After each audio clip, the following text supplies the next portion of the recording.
بسم اللہ الرحمن الرحیم۔ صحیح البخاری، صحیح المسلم، مشکوٰۃ المصابیح، حدیث رقم 1948۔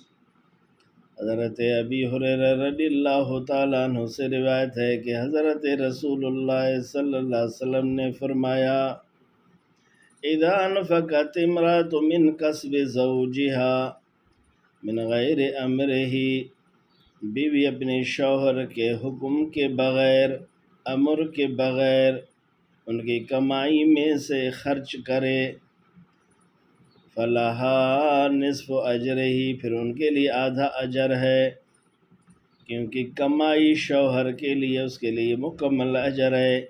یہ صرف دے رہی ہے، خرچ کر رہی ہے، تو ان کے لیے آدھا اجر ہے۔ سبحان اللہ۔ ایک کے لیے مکمل اجر کیونکہ کمائی ان کی ہے، ایک کے لیے آدھا کیوں دے یہ رہی ہے۔ قربان میرے محبوب پر۔ معلوم ہوا جو شخص کسی کو تبلیغ کرے، کسی کو حرص دلانے کی کوشش کرے، کسی کو خرچ پر تبلیغ ترغیب دے، تو ان کے لیے بھی اجر ہے۔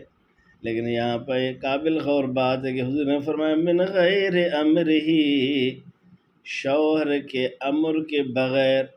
لیکن بیوی کو یہ صراحتاً صریحاً یا دلالتاً علم ضرور ہے کہ میرے شوہر راضی رہیں گے، پھر جو خرچ ہے وہ بھی قلیل ہونا چاہیے، وہ بھی قلیل ہے۔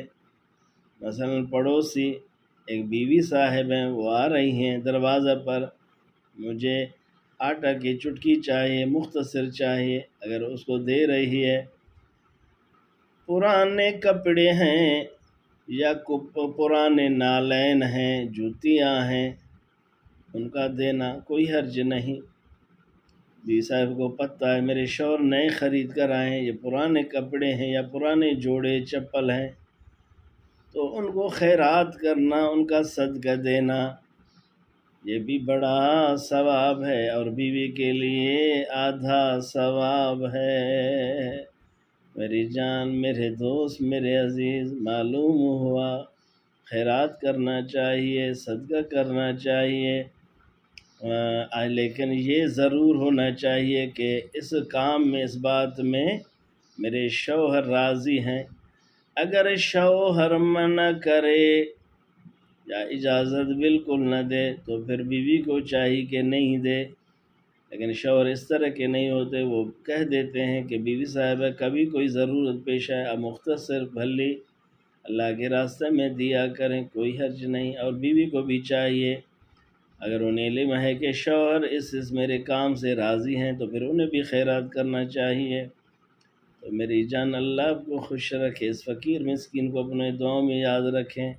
اللہ تعالی ہمیں بھی خرچ کرنے کی توفیق نصیب فرمائے۔ اللہ والسلام علی من اتبع الہدی۔ اللہ